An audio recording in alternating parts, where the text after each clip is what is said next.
Hey guys, welcome back to the show. I'm Akiko and you're watching A Review, the show that talks about shoes, apparels, and tech. In this video, we got the Air Jordan 14 Retro Light Ginger. To those of you who are not familiar with this model, let me share you some stuff about it real quick. This was the last MJ signature model worn on court for Chicago by His Airness himself. If you like what you hear, consider subscribing to my YouTube channel. Links are in the description below. Do you remember that famous quote, "If you can dream it, you can do it" by Enzo Ferrari? Well, if you love Ferrari, know this, Jordan 14 was actually inspired by Ferrari. The shoe was first released September 15, 1999, retailing at $130 or in Philippine peso 7,387 as lows, and retro this year, August 17, 2022, retailing at $210 or in Philippine peso 10,895 as high tops. With that said, let's have a close-up look of the pair. So now let's have a close-up look of the shoe. So this one actually came from Titan. Here, Titan. For love of the game, Titan website. So let's get the shoe.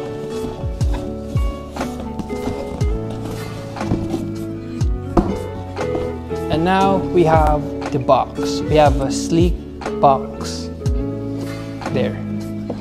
And let's look at the label on the shoe. So here it says light ginger, black white, jajamba, which is French for ginger, blanc, which is French for white, and noir, which is French for black.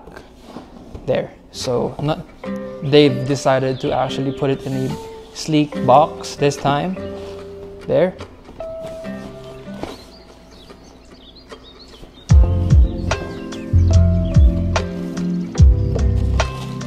So we have the receipt. It's 10,895.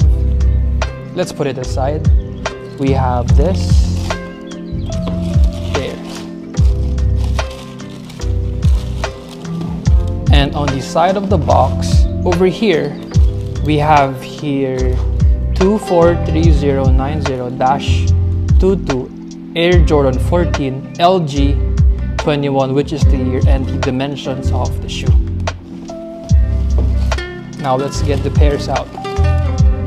Here, we have the right pair here of the shoe. Let's put it aside. And we got the left pair here of the shoe. So let's close the box. So let's first look at the aglets of the shoe. Over here on the aglets of the shoe, we will see there's actually an embossed Jumpman here, and even on this one right here, if you can see that. And the tongue is actually very soft. It's made of a soft material. And the thing that I like here on the Roman numeral area, it's actually much softer here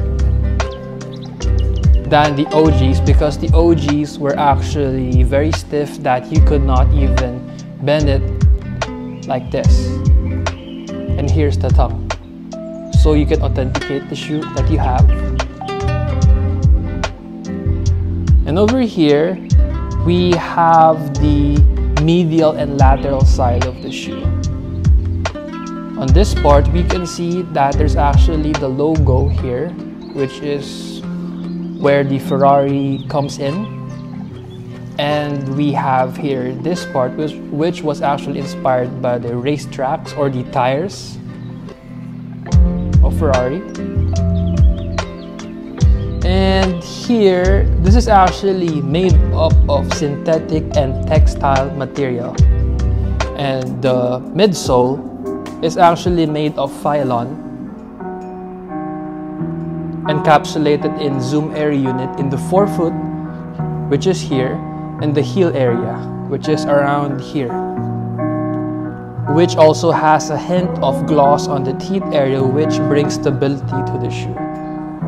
This part here, it's actually kind of glossy if you look at it there. And the outsoles is actually made up of a rubber outsole with large herringbone pattern providing traction.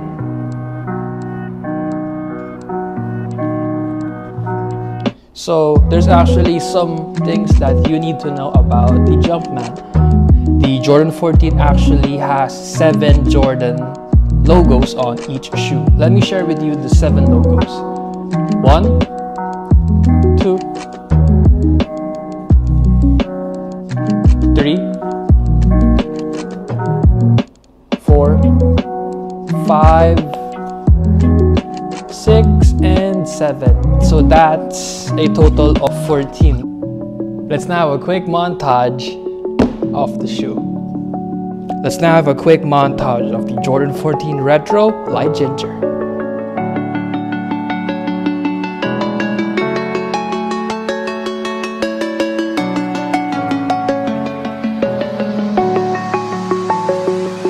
I'm alone, I'm a broken home. I gave you all the bricks that I own and know. I'm letting go, I'm breaking these walls down, breaking these walls down. If you wanted adventure, then fly to home. Let me now give you my thoughts on the shoe.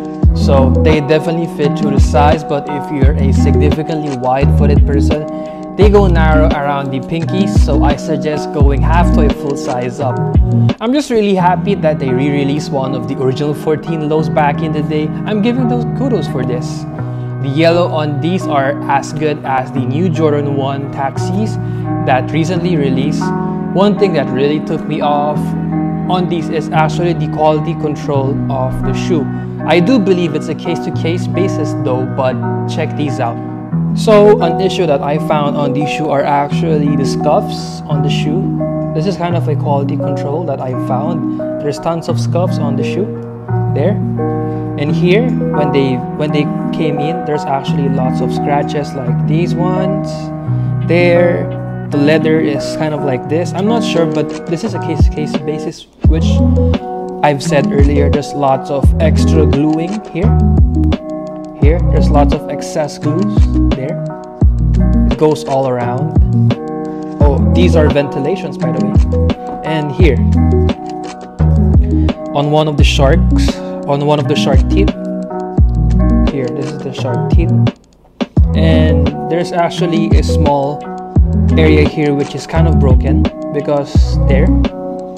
And the one here on the lateral side is not the same here. So this is an issue for me. There's kind of a big chip here of the gloss area. There. And it has also excess glue, which you can see running through the sides. And they're not carbon fiber, it's actually plastic this time. Resale wise, I don't see resellers grabbing too many of these, so you'll definitely be able to cop some on your local sneaker store, hopefully for retail. Let me know, would you cop these? Comment it below. So that's pretty much about it. Thank you guys for watching my take of the Jordan 14 Retro Light Ginger. And make sure to subscribe to my YouTube channel if you haven't. And follow my socials, which will appear somewhere around the screen. So that's pretty much about it. Style well, play well, and wear your sneakers.